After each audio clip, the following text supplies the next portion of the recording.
বিসমিল্লাহির রহমানির রহিম। Momtaz science academy online school কর্তৃক আয়োজিত দশম শ্রেণীর বায়োলজি ক্লাস থেকে তোমাদের সবাইকে স্বাগতম জানাচ্ছি। আমি মোসাম্মদ শাহানা বেগম, সিনিয়র শিক্ষক, রংপুর সরকারি বালিকা উচ্চ বিদ্যালয়। সুপ্রিয় শিক্ষার্থীরা, তোমরা এই গানটি শুনেছো কি? আমার হারে কালা করলাম রে, আরে আমার দেহ কালার লাইগারে, আমার অন্তরে কাহালা করলাম রে দুরন্ত পর বাসি। যা হোক, শুনেছো কিনা জানি না, তবে শুনে নিও কেমন। সুপ্রিয় শিক্ষার্থীরা, আমাদের হাড় কালো হয়ে যায় কাজ করতে করতে করতে করতে। তোমরা যখন ছোট, তোমাদের হাড় হয়তো সুন্দরই আছে এখন পর্যন্ত।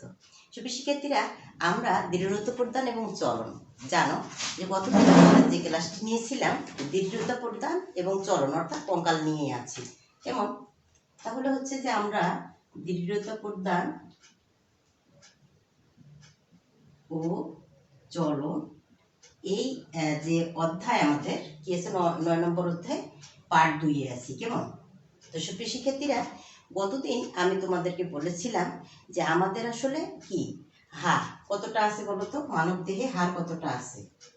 মানব দেহে হাড় আছে হচ্ছে 206টি কেমন। আচ্ছা, আমরা উপাঙ্গীয় কঙ্কাল এবং অক্ষীয় কঙ্কালের মধ্যে 80টি অক্ষীয় কঙ্কাল সম্পর্কে আমরা কি অলরেডি ধারণা লাভ করে ফেলেছি। আজকে সুপ্রিয় শিক্ষার্থীরা, উপাঙ্গীয় কঙ্কাল নিয়ে আমি তোমাদের সাথে কথা বলছি। উপাঙ্গীয় কঙ্কাল কতটি আছে বলো তো? উপাঙ্গীয় কঙ্কাল আছে 126টি। কতটি বলো তো? 126টি। চলো আমরা উপাঙ্গীয় কঙ্কাল নিয়ে কথা বলি। তার আগে আরেকটু কথা, সেটি হচ্ছে যে হাড় আসলে কি। যে হাড় নিয়ে গান শুনালাম, সেই হাড় আসলে কি দেখাই একটু। এই যে ছোট্ট একটা হাড় দেখেছো? আচ্ছা, আর একটা দেখি। এই যে তোমাদের জন্য স্কুল থেকে যে আমি কঙ্কালটা পেয়েছিলাম উপকরণ হিসেবে, এই যে দেখো এর অর্ধেক এখানে জয়েন দিয়ে দেয়। দেখো এই যে পুরো কঙ্কালটা তোমরা দেখতে পাচ্ছ। এই হচ্ছে কি আমাদের সেই কঙ্কাল যেটা নিয়ে আমরা পড়াশোনা করব। তাহলে হচ্ছে কি যে এখানে হাড় রয়েছে, এটা হচ্ছে কি হাড়, বোন, অস্থি। তাহলে হচ্ছে হাড়কে আমরা কি বলি? বোন বা অস্থি বলি, তাই না? আচ্ছা, তো সুপ্রিয় শিক্ষার্থীরা, এই বোন সম্পর্কে তোমাদের বই কি বলছে আমি একটু কথা বলি। বই বলছে যে হাড় হচ্ছে, বোন হচ্ছে কি একটা হচ্ছে অস্থির যোজক কলার একটা রূপান্তরিত রূপ। এটা অত্যন্ত শক্ত, অত্যন্ত একটা দৃঢ় কলা। কি হয় সাধারণত নতুন হাড় কি হতে থাকে? বিল্ড আপ হতেই থাকে, আর পুরাতন হাড়গুলো ক্ষয়ে যেতে থাকে, নষ্ট হতে থাকে কেমন। আবার বয়স্ক হলে বা আমাদের মতো আমরা যারা মিডল এজের আছি, এরপর আস্তে আস্তে কি হয়ে যায়? বোন ডেনসিটি কমতেই থাকে কেমন। এই হাড়ের মধ্যে কি আছে জানো? এই হাড়ের মধ্যে আছে বিভিন্ন ধরনের খনিজ লবণ। সেগুলো হচ্ছে তোমার ক্যালসিয়াম, ফসফরাস, তারপর পটাশিয়াম, তারপরে কি সোডিয়াম ইত্যাদি। এই খনিজ লবণগুলোকে সঞ্চয় করে রাখা হচ্ছে হাড়ের আর একটা কাজ। সুপ্রিয় শিক্ষার্থীরা, এই হাড়ে কি আছে দেখো, যে সাধারণত 40 থেকে 50 ভাগ কি থাকে? পানি থাকে। 40 থেকে 50 ভাগ পানি থাকে। আর কি থাকে? তোমার বই বলছে যে 40% জৈব পদার্থ থাকে, আর 60% হচ্ছে যে তোমার অজৈব পদার্থ থাকে। কি থাকে?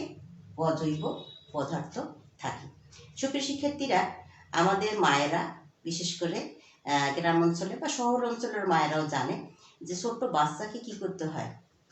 রোদে খানিকক্ষণ রেখে দিতে হয় খালি গায়ে তেল মাখিয়ে, তাই না বলো তো? কেন করে জানো? এর পিছনে কিন্তু একটা বড় লজিক আছে। সেটি হচ্ছে যে সূর্যের আলোতে কি হয়, হাড়ের ভিতরে যে তোমার কোলেস্ট্রল থাকে, সেই কোলেস্ট্রল কি হয়ে যায়? রাসায়নিক পরিবর্তন ঘটে। কোলেস্ট্রলের কি হয়? রাসায়নিক পরিবর্তন হয়। দেখো যে সূর্যালোক, এই যে মনে করো যে সূর্যালোককে পড়লে, ত্বকে পড়লে কি হয়? ত্বকে কোলেস্ট্রল থাকে। এই কোলেস্ট্রলের রাসায়নিক পরিবর্তন ঘটে। কি ঘটে? রাসায়নিক পরিবর্তন ঘটে। রাসায়নিক পরিবর্তন ঘটে। আচ্ছা, রাসায়নিক পরিবর্তন ঘটে। তারপর রাসায়নিক পরিবর্তনের ধারাবাহিকতায় সেটি কি হয়, বৃক্কে এবং যকৃতে, বৃক্কে এবং যকৃতে পরিবর্তন হয়। কোথায় হয় বলতো? বৃক্কে এবং যকৃতে জটিলভাবে কিছু রাসায়নিক পরিবর্তন হওয়ার পর ভিটামিন ডি সংশ্লেষিত হয়। কি সংশ্লেষিত হয়? Vitamin D. ভিটামিন ডি আকারে সংশ্লেষিত হয়। কেমন? ছোট শিক্ষার্থীরা, তোমরা যখন আরো বড় ক্লাসে উঠবে, উপরের ক্লাসে উঠবে, 11, 12 বা অনার্স লেভেলে, তখন এই সম্পর্কটা আরো বিস্তারিত জানতে পারবে। তো বিষয়টা হলো কি, যে তাহলে আমাদের দেখা যাচ্ছে যে এই যে রোদটা, অর্থাৎ রোদে যাওয়া, এটা কিন্তু একটা খুব জরুরি বিষয় হয়ে দাঁড়িয়েছে। কি করব আমরা? অবশ্যই খানিকক্ষণ সকালের রোদে দাঁড়িয়ে থাকার চেষ্টা করব। আর যারা এরকম আবৃত অবস্থায় থাকেন অথবা ঘরের ভিতরে থাকেন, তাদের কিন্তু ভিটামিন ডি এ ঘাটতি হওয়ার সম্ভাবনা থাকে। আমাদের বাংলাদেশ এর বাইরেও কিন্তু নয়, আমাদের বাংলাদেশের অনেক মানুষের, বিশেষ করে মহিলারা তো আছেই, এদের আর কি কি বলতো, ভিটামিন ডি অর্থাৎ ক্যালসিয়াম সমস্যা, হাড়ের সমস্যা এবং ভিটামিন ডি জনিত সমস্যা সবসময় লেগে আছে। আর বয়স বাড়ার সঙ্গে সঙ্গে এটি বেড়ে যায়। সুপ্রিয় শিক্ষার্থীরা, এরপরে আসি, ওর তো গেল হাড় বা হচ্ছে অস্থি। কেমন? তাহলে এরপরে কি আসতেছে? তরুণাস্থি। এরপরে যে বিষয়টা নিয়ে কথা বলবো সেটি হচ্ছে তরুণাস্থি। তরুণাস্থি তরুণাস্থি হচ্ছে কার্টিলেজ, হাড় হচ্ছে বোন। তরুণাস্থি হচ্ছে তুলনামূলকভাবে আর একটু নরম আর স্থিতিস্থাপক কি? যোজক কলা। নরম আর হচ্ছে স্থিতিস্থাপক যোজক কলা। এর ভিতরের যে কোষ আছে, এই মাতৃকাগুলো আছে, এগুলো তুলনামূলকভাবে কি? নরম আর এলাস্টিক, অর্থাৎ স্থিতিস্থাপক। কি বললাম বলতো? এলাস্টিক। এলাস্টিককে যেমন টানলে বেড়ে যায়, সেরকম এটা তুলনামূলকভাবে কি? নরম এবং স্থিতিস্থাপক। এর মধ্যে কন্ড্রিন নামক কি থাকে? এর মধ্যে কি থাকে? কন্ড্রোসাইট কোষ থাকে। কন্ড্রিন নামক কোষগুলো ছড়িয়ে ছিটিয়ে থাকে এবং এখানে এক ধরনের কি থাকে? গহ্বর থাকে, ফাঁকা গহ্বর। এদেরকে বলা হয় ল্যাকিউনি। কি বলা হয় বলতো? ল্যাকিউনি। তো সুপ্রিয় শিক্ষার্থীরা, এগুলো বিভিন্ন রঙের হতে পারে। এগুলো কি কি হতে পারে? এই তরুণাস্থি বিভিন্ন রকমের হতে পারে। কেমন? তো এর আবার রং হতে পারে কি? সাদা হতে পারে, তারপরে হচ্ছে নীলাভ হতে পারে, আবার কি হতে পারে? চকচকেও হতে পারে। তো সুপ্রিয় শিক্ষার্থীরা, তোমার বই কি বলছে? তোমার বই বলছে যে এই সমস্ত তরুণাস্থি যে একটা আবরণ দ্বারা আবৃত থাকে। ধরো এই যদি একটা কি হয়? কোষ। এই যদি একটা তোমার হচ্ছে যে হাড় হয়, তাহলে এই হাড়ের এখানে দেখবে যে কি থাকে? তরুণাস্থি থাকে। কেমন? তরুণাস্থি এখানে হচ্ছে যে তরুণাস্থি যে কোষটা মানে আবরণ দ্বারা আবৃত থাকে, তাকে বলবো পেরিকার্ডিয়াম। কি বলবো বলতো? তাকে বলবো পেরিকন্ড্রিয়াম। কেমন? আর কি বলা আছে? এই যে কানের এখানে যে পিনা, কানের পিনা, এই যে নাকের এই অগ্র অংশ এবং এই যে আঙ্গুলের যে জয়েন্টগুলো আছে, এই যে জয়েন্টগুলো আছে, এই জয়েন্টগুলোর অগ্রভাগে হচ্ছে যে তোমার কি থাকে? তরুণাস্থি থাকে। কেমন? তোমরা নিশ্চয় মুরগির রান খাওয়ার সময় অথবা অন্য কোনো হাড় খাওয়ার সময় খেয়াল করে দেখবে যে সেগুলোর বোন জয়েন্টে কি থাকে? একটা নরম কুচকুচে অংশ থাকে। হ্যাঁ, এগুলোকে আমরা বলি তরুণাস্থি বা কার্টিলেজ। কেমন? তো সুপ্রিয় শিক্ষার্থীরা, কথা বাড়াই না, আমরা এখন ওই যে হাড় 126টা, এটা মেলানোর চেষ্টা করি।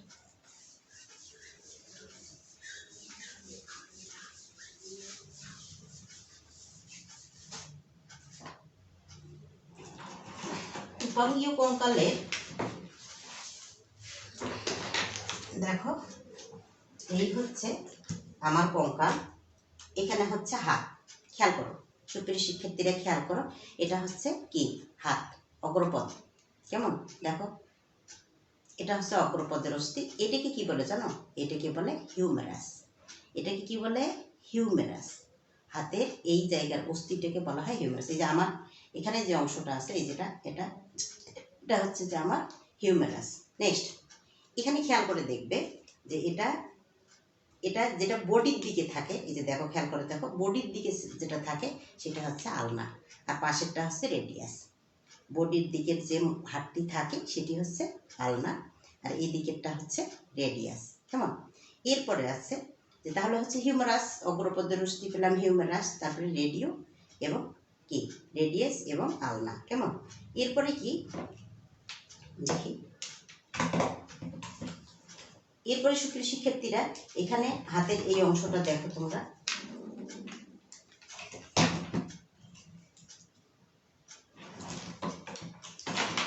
এই অংশটা এখানে, এই যে দেখো,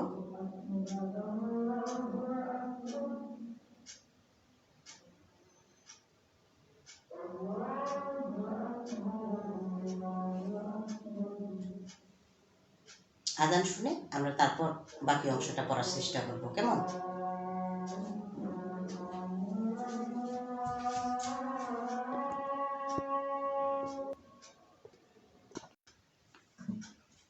সুপ্রিয় শিক্ষার্থীরা, আজান শেষ হলো, আমরা আবার ফেরত আসলাম। তো বিষয়টা হচ্ছে কি, আমরা কোথায় যেন ছিলাম, আমি বলতেছিলাম যে আমাদের অগ্রপদের অস্থি, অগ্রপদের অস্থি কি দেখালাম তোমাদেরকে, অগ্রপদের অস্থি একটা কি কি বলতো, হিউমেরাস, হিউমেরাস। কোনটা? একটা। দুই হাতে কয়টা হবে? দুইটা। দুই হাতে হবে দুইটা। গুড। তাহলে হচ্ছে যে কোনটা সেটা দেখি, যখন ক্লাসে দেখাবো, যদি সময় সুযোগ হয় তাহলে অবশ্যই তোমরা বলতে পারবে এই যে এইখানে এই অস্থিটা হচ্ছে হিউমারাস। কেমন? এটা হিউমারাসের মস্তক। যাই হোক, এগুলো আমরা পরে পরে বুঝবো। তারপর হচ্ছে যে এখানে হচ্ছে যে ইয়ের দিকে হচ্ছে, বডির দিকে হচ্ছে এই অস্থিটা, এটা হচ্ছে কি আলনা, আর এটা হচ্ছে রেডিও। তাহলে হচ্ছে রেডিয়াস এবং আলনা, রেডিয়াস, রেডিয়াস কয়টা হবে বলো তো? দুইটা। আলনা কয়টা হবে? আলনা, আলনা, আলনা কয়টা হবে? দুইটা। কেমন? তারপরে কি, তাহলে এই অস্থিটা শেষ। এখন এখানে আছে যে তোমাকে দেখাই, সেটি হচ্ছে কি, যে হাতের এই যে অগ্রভাগের সামনে, এই যে এখানে এখানে আছে যে অস্থিগুলো, সেগুলোর নাম হচ্ছে কার্পাল। কি বলতো? কার্পাল। তো আসলে এত মানে ছোট যে তোমরা দেখতে পাচ্ছ না, কিন্তু আমি দেখতে পাচ্ছি। 1 2 3 4 5 6 7 8, এখানে কার্পাল হচ্ছে তোমার 8টি। কয়টি? কার্পাল হচ্ছে 8টি। 8টি তাহলে কতটি হবে বলো তো? দুই হাতে 16টি। কেমন? আচ্ছা, কার্পালের পর, কার্পাল গেল, তারপরে হচ্ছে যে তোমার এই যে এখানে এইগুলো হচ্ছে মেটাকার্পাল। 1 2 3 4 5, কয়টা মেটাকার্পাল? মেটাকার্পাল হবে তোমার 5টি। মেটাকার্পাল হবে 5টি, 5 দুগুণে হচ্ছে 10টি। কেমন? এরপরে হচ্ছে যে আঙ্গুলের এখানে দেখো, সুপ্রিয় শিক্ষার্থীরা এখানে দেখো, এই গিটের পরের অংশটা, এই গিটের পরের অংশটা হচ্ছে 1 2, বুড়ি আঙ্গুলে 2টা, এখানে 1 2 3টা, এখানে 1 2 3, এখানে, তাহলে 3 4 12 13 14টা। তাহলে এগুলোকে বলা হচ্ছে ফ্যালেঞ্জেস। এগুলোকে কি বলা হচ্ছে? ফ্যালেঞ্জেস। ফ্যালেঞ্জেস হচ্ছে তোমার 14টি। তাহলে 14 দুগুণে কত হবে বলো তো? 28টি। 14 দুগুণে হচ্ছে 28টি। আচ্ছা, তাহলে এখন আমরা হাড়গুলো কি করতে পারি, যে এটা হচ্ছে অগ্রপদের অস্থি, এটা হচ্ছে 28 আর 10 হচ্ছে 38, 38 আর 38 আর 2 হচ্ছে 40, 40 আর 16 হচ্ছে কত তোমার? 56, আচ্ছা 60। কতটি? 60টি। সুপ্রিয় শিক্ষার্থীরা, তাহলে অগ্রপদে আমরা দুই হাতে পেলাম কতটি অস্থি? 60টি। আমি আবার বলি তোমাদের সুবিধার্থে, এটি হচ্ছে যে হিউমারাস। কেমন? এরপর হচ্ছে কি আলনা, এটি হচ্ছে রেডিয়াস। তারপরে হচ্ছে এখানে হচ্ছে 8টা কি, তুমি যখন আমি যখন ক্লাসে দেখাবো তোমার বড় কঙ্কালটা, তখন তুমি নিজেরা গুনে নিও। কেমন? এখানে হচ্ছে 8টা, সেটা হচ্ছে কার্পাল। তাহলে দুই হাতে হচ্ছে 8 দুগুণে 16টা, কি হলো? কার্পাল। এরপরে হচ্ছে মেটাকার্পাল, এইগুলো হচ্ছে যে তোমার মেটাকার্পাল 5টা, 5 আঙ্গুলে 5টা, 5 দুগুণে 10, দুই হাতে। আর তারপরে হচ্ছে যে তোমাকে বললাম যে এই বুড়ি আঙ্গুলে হচ্ছে যে এই গিটের পরবর্তী 1টা 2টা গিট, এখানে বুড়ি আঙ্গুলে 2টা, আর বাকি আঙ্গুলগুলোতে 1 2 3, এভাবে 3 4 12, ফ্যালেঞ্জেস হচ্ছে 12 আর 2 14টা। কেমন? তো সুপ্রিয় শিক্ষার্থীরা, এই গেল হাতের অস্থি। এখন আসতেছে তোমাদের ওটার পরে, অগ্রপদের পরে আমরা যদি বক্ষ অস্থির কথা চিন্তা করি, বক্ষ অস্থি। কেমন?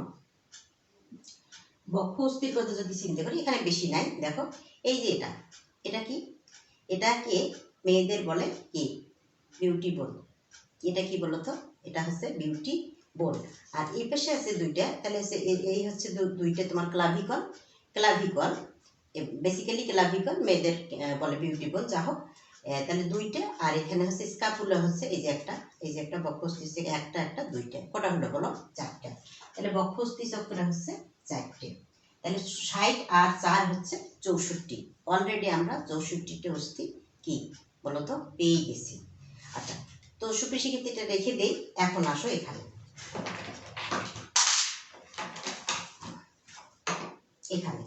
এই যে এখানে আমরা পায়ের অস্থিতে আসি। তাহলে হচ্ছে এখানে পা লিখি, পা। সুপ্রিয় শিক্ষার্থী এই যে বড় অস্থিটা আছে, এই যে বড় অস্থিটা দেখো, তোমরা দেখো এই যে বড় অস্থিটা, এটার নাম হচ্ছে ফিমার। এটার নাম কি, ফিমার। ফিমার। তাহলে দুই পায়ে কয়টা, দুইটা। দুই পায়ে কয়টা হবে বলো তো, দুইটা। এরপরে হচ্ছে কি, এই যে এখানে দেখো ছোট্ট একটা কি চাকতির মতো দেখা যাচ্ছে, এটাকে বলে প্যাটেলা। কি বলে বলো তো, প্যাটেলা। প্যাটেলা। দুই পায়ে কয়টা হবে বলো, দুইটা। দুইটা, কেমন? তারপরে কি, ওটা গেল। এরপরে যে মোটা অস্থিটা আছে না, মোটা, এটা হচ্ছে টিবিয়া। এটা হচ্ছে কি, টিবিয়া। আর পাশে যে সাপোর্টিং অস্থিটা আছে, এটা হচ্ছে ফিবুলা। কি বলে বলো, আবার বলো। এই যে টিবিয়া আর এটা হচ্ছে ফিবুলা, কেমন? তাহলে হচ্ছে টিবিয়া দুইটা, টিবিয়া হচ্ছে দুইটা, দুই পায়ে দুইটা। আর ফিবুলা হচ্ছে যে তোমার দুই পায়ে দুইটা। ফিবুলা দুইটা, কটা হলো? যাই হোক, কটা হলো হলো। এরপরে আসি আমরা, এইগুলো হচ্ছে যে তোমার এখন পায়ে দেখতে পাচ্ছ না অবশ্য, এই যে ছোট এইটাতে আছে। এখানে তোমার ওই যে পায়ে মানে হাতে থাকলো তোমার কার্পাল, আর পায়ের অস্থিগুলোকে বলে, ছোট ছোট অস্থিগুলোকে বলে টার্সাল। কি বলে বলো তো, টার্সাল। কি বলে, টার্সাল। টার্সাল। এখানে টার্সাল হচ্ছে তোমার, তুমি দেখতে পাবে না, 7টা ছোট্ট ছোট্ট 7টা অস্থি রয়েছে। 1 2 3 4 5 6 7। যাই হোক, এটা বড় করে দেখার উপায় নাই। এদিকে অনেকটা অবশ্য দেখা যায়, এই দিক থেকে অনেকটা দেখা যায়। চেষ্টা করো, তোমরা যদি কখনো হাতে কঙ্কাল পাও তাহলে অবশ্য তুমি এটা গুনে দেখতে পারবে, সমস্যা আমি করতেছি না, আর আমি নিজে গুনেই দেখেছি। সুপ্রিয় শিক্ষার্থীরা, টার্সাল তাহলে হচ্ছে যে 7টা যদি এক পায়ে থাকে, দুই পায়ে কতটা বলো, 14টা।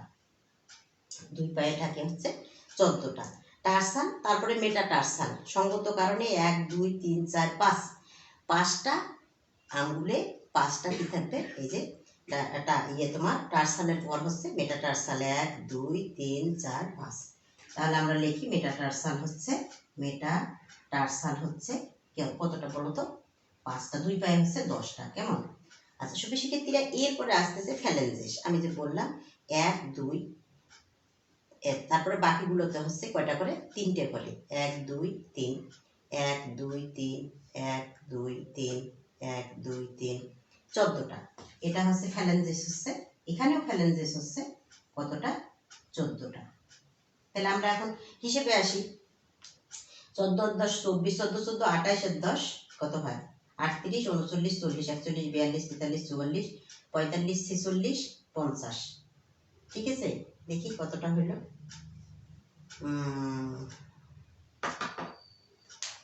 বক্ষস্থি চক্রে 4টে থাক, তাহলে হচ্ছে যে তোমার ফিমার, ফিমার আছে, দেখি হলো কতটা।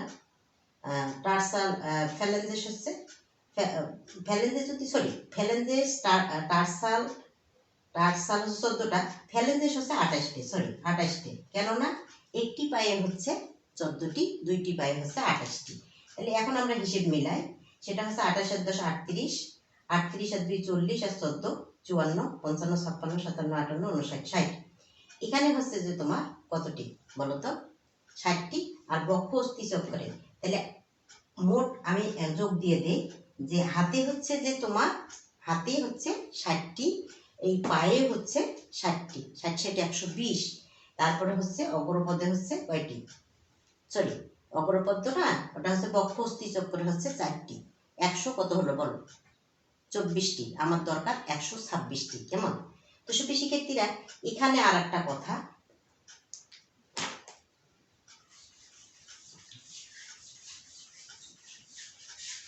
একটু মাথাটা ঘুরতেছে না, আমি তোমাদের ক্লিয়ার করছি, মাথা ঘুরবে না ইনশাল্লাহ। এখানে যেটা দেখতে পাচ্ছ এটা হচ্ছে কি শ্রোণী চক্র, পেলভিক গার্ডেন, এটা হচ্ছে শ্রোণী চক্র। এটা শ্রোণী চক্রের যে দেখো অস্থি, এটাকে বলা হয় কি ইলিয়াম, এটাকে কি বলে ইলিয়াম। তারপরে হচ্ছে এই জায়গাটা বলে পিউবিস, এই জায়গাটাকে কি বলে পিউবিস, আর এটা হচ্ছে ইসচিয়াম। ইলিয়াম, ইসচিয়াম এবং পিউবিস মিলে এই অংশটাকে বলা হয় একটা অস্থি। এটা কি শ্রোণী চক্রে একটা অস্থি গঠন করেছে। এদিকে আবার ইলিয়াম, ইসচিয়াম এবং পিউবিস মিলে আর একটা অস্থি।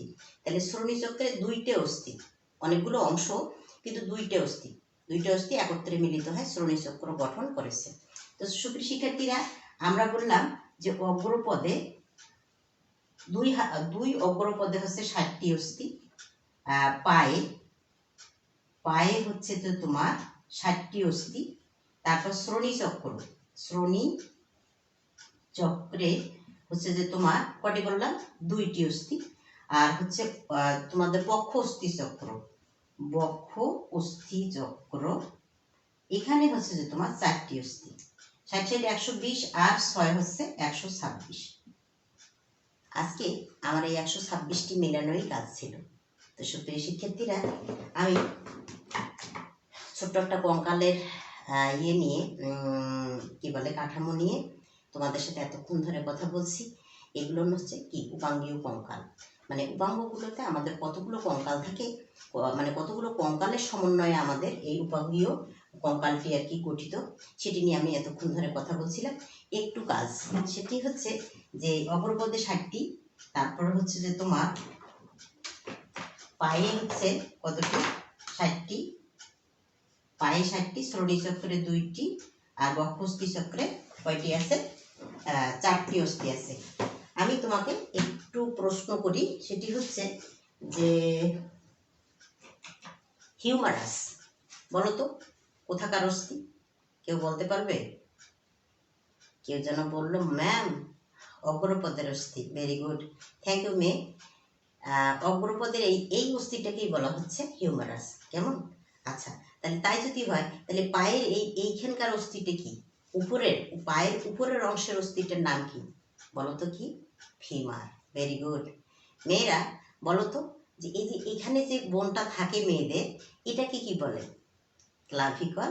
কিন্তু আসলে মেয়েদের ওই হাড্ডিটাকে কি বলে, হাড়টাকে বলে বিউটি বোন। আর পিছনে যে কুলার মতো একটা থাকে ওটাকে কি বলে? এই তো ভুলে গেছো, স্কাপুলা, ওটাকে বলে স্কাপুলা।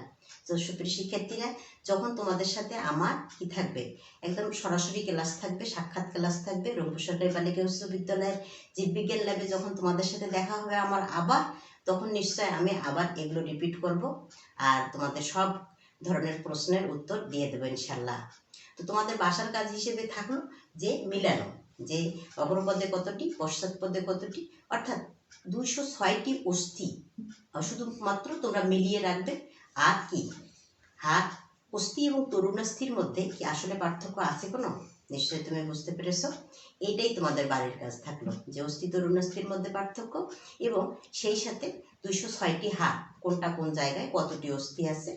80টি অস্থি হচ্ছে যে তোমার অক্ষীয়, আর 126টি হচ্ছে উপাঙ্গীয়। এগুলো তুমি মেমোরাইজ করার চেষ্টা করবে।